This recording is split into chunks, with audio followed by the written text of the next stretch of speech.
Today we're gonna be changing the oil catch can to a different setup, a cylinder shaped setup. This is the one I have now. It's like a box setup. It's got 4 inlets, 2 from the valve cover and 2 from the back of the block. So what I'm gonna do is I'm gonna pretty much swap it out with these little ones right here. These come little cylinder shape. They got little brackets already welded on there, so you kind of bolt it on anywhere you want to. They come with filters. Put them on top, obviously, and then it comes with the hardware dash 10 fittings, and these are the drains that go in the bottom. So you just kind of want to see. So yeah, we're gonna remove this the catch can box here, and then these ones. Yep, those ones. Yep. And then we're gonna figure out where I'm gonna mount the 2-cylinder ones. The reason for this is I'm gonna use I can't use the velocity stack to the headlight right now because obviously the intake would. Obviously, this is obstructing the intake here. It will not let it go through the headlight. So obviously that's in the way. So this is more for like autocross / road course setup, and other cylinder-shaped catch cans is gonna be for actually like drag racing. So I'm gonna take it apart and then try to figure out where I'm gonna mount this. Milan, let's show them where the future block is. So this is the future V20. Later on, there's some crazy ass, look like I dropped the valve. So crazy amount of damage. Obviously, there's a big hole in that piston. But at least it rotates, nice and smooth. There you go. That was just the bottom of the crank hitting on the floor. But yeah, that's how they work, right? Yeah, Milan? Yeah, that's it rotates smooth. They freeze so easily, effortlessly. That's the pistons. That's the 4 pistons, yep. But there's a problem there. There's a hole in that one. That's silly, right? It's a big hole in that. I want to see you do it again. Ready?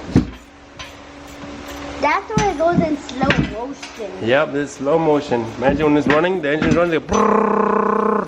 It's going to go so fast, right? Yeah, but that's the cool, right? only problem that it has a hole. Yep, that has a hole. But it's going to be a future build. So let's put it away for now. Yeah. So here's a quick mock-up. Obviously the velocity stack right there.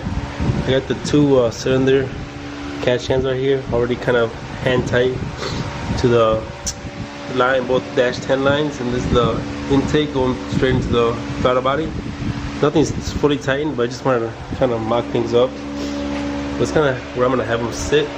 Right now I just have the brackets kind of sitting next to each other. What I'm gonna do is probably put the brackets together. So I'm gonna take this apart right now and show you guys. But I'm gonna put a bracket, a nut, and a bolt in there, and then I'm gonna. Recording again? Yeah. So I'm showing you. You want a bathroom break? You went to a bathroom break, Milan. So I'm gonna take the intake off right now, and then try to mock that up, these together, and try to make a bracket so I could actually bolt it to the actual body. So here's a little. I put a nut through it and a bolt to join these both brackets together, and I actually got some play to like either put them together or separate them. As you can see, it's like adjustability. So I'm gonna put them as close as possible, just to save more room. And tighten them up, and then try to mock something up to like bolt to the body, like right here maybe, to this bracket or somewhere out here to this bracket, just to keep them here in place stable, so they don't move around too much. Even they're all right. They should be all right right there, just hanging. But why not bolt it up and have it somewhere nice? I'm driving. Milan's driving around the CRX, right? Let's go. Milan's over here practicing his driving skills. There he is. Let's chase him. Let's go. Let's go. Let's go. Whoa! Whoa! Whoa!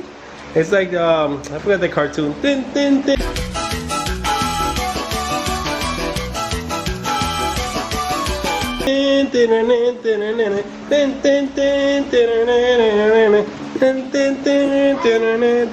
Alright, let's get back to work.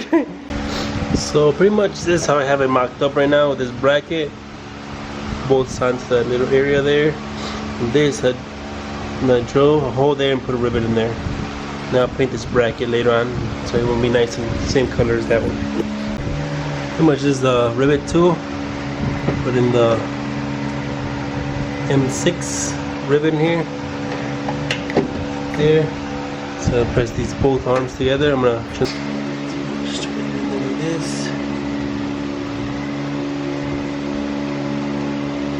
you go.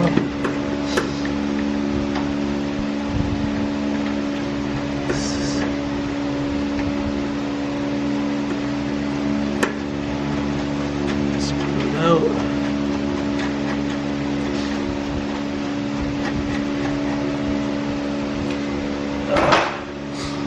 There it is. New spot. The bracketed bolted. Alright. There's the bracket I made. Bolted into the rivet. And all three of these brackets, one bracket here, one bracket there, all Right joined there? together. Yep, right there. Right, Milan? Yes. Give me 5 or pound it. Fist pump. So yeah, it's nice and sturdy. It doesn't have to be super tight. These are all tight already. I tightened these with a wrench. So I'm gonna put the intake back in and just not tighten everything up. But yeah, the reason I'm doing this is because we're gonna go drag racing, and so I gotta set it up for the velocity stack. Have the more room so the intake actually fits to the headlight assembly there, and we'll go from there. But so I'm gonna finish it up, paint it, and probably not gonna leave it on until like after we go drag racing. I'm gonna put the normal intake back on.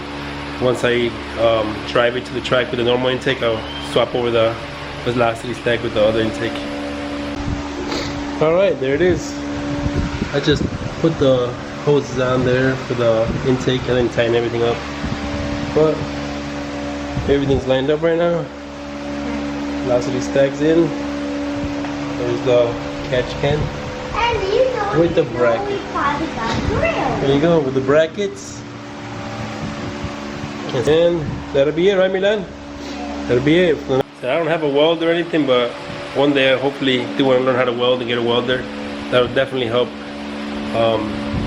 fabricate some back brackets and everything instead of trying to cut out, bend up some brackets. Yeah, but you gotta do what you gotta do with what you have, you know. So it works, whatever. So it's the beauty of working on cars: creativity and positivity. So I'm gonna try to do some maintenance work, just check everything up, tighten up some bolts, double check everything, make sure suspension, drivetrain, everything's nice and tight, and then just getting it ready, preparing it for the drag strip. The black hole. The black hole! Yes. There it is. Yep. We finished it. All done. Next is prep work, right? Yeah. Prepare it for the drag strip. Yep. We already did the oil change. We already did we gotta do spark plugs and just basic maintenance stuff, so that'll be it, right? Yep. Placing the spark plug wires, spark plugs, distributor cap, and the rotor. Simple maintenance, getting ready for the track. Just done them with NGK wires, which I've always ran. The cap is just a Duralast. I think some basic stuff that I ran for 2-3 years. The spark plugs are the NGK's BKR7Es, colder range than the stock BKR6Es. So these are the step up to from the 6Es, so it's colder range for like a little bit higher boost applications or higher all motor high compression all motor setups. The gap, I think I'm gonna run like 35 thousandths. So the good thing about these NGK spark plug wires, they're actually numbered. So it helps you actually, like this is the cap here, so you get firing order is 1, 3, 4, 2. So obviously you got number 1 there, number 3 here, 4, kind of hard to see, but and 2. So it's pretty cool. It makes it simple to actually like just take them out and then put them back in. And I got these little holders just to keep them kind of organized, keep them nice and tucked together. So right now I'm measuring the gap of the spark plug that I bought. They're sitting around 28 thousandths. You see the gap right there? This is the 25 thousandths right now, and it's kind of a little bit loose, but I'm sure it's like 28 thousandths. So I'm gonna open it up a little bit and fit both of the feeler gauges, so it can be set to 35 thousandths. But I'm gonna check on all 4 just to make sure they're all good. So I usually don't just buy and replace spark plugs. You always want to check the gap. Sometimes either they can be dropped or from factory they're not gapped correctly. So there you go. BKR7Es. So I pretty much set it, like I said, 35 thousandths. Certain ways, and usually you like using the feeler gauge just to pry it open a little bit more. You can just kind of pry it open. So right now it's sitting pretty snug. And if you get it too, you open it too much, usually like a little thing you do is grab a hammer. Let's see, like a hard hammer or something like. Oh, let's say you could just use the flat side of it right there, whatever. You could just like smack the. Let me see if I can focus. I would just smack it, just so you could not super hard, but just slightly, just so you can close the gap up. Then remeasure it, and if it's too much closed up, reopen it with the same feeler gauge. Just pry it open a little bit. They make spark plug gapping tools, but you know, this is like if you don't have anything, you use this and this pretty much feeler gauge to pry it open. Or though for now, it works. It's nice and tight. It'll get me to go drag racing, so it'll work. It's just nice and tight in there. And then I forgot to put this on the cover. There you go. Should be all good. And then we'll put the nuts here. Tighten them up, and that should be all done. New distributor cap, rotor, wires, and spark plugs. And that's one more thing. What was that? Like and subscribe. That's silly. Alright, see you guys later. Bye. Bye bye.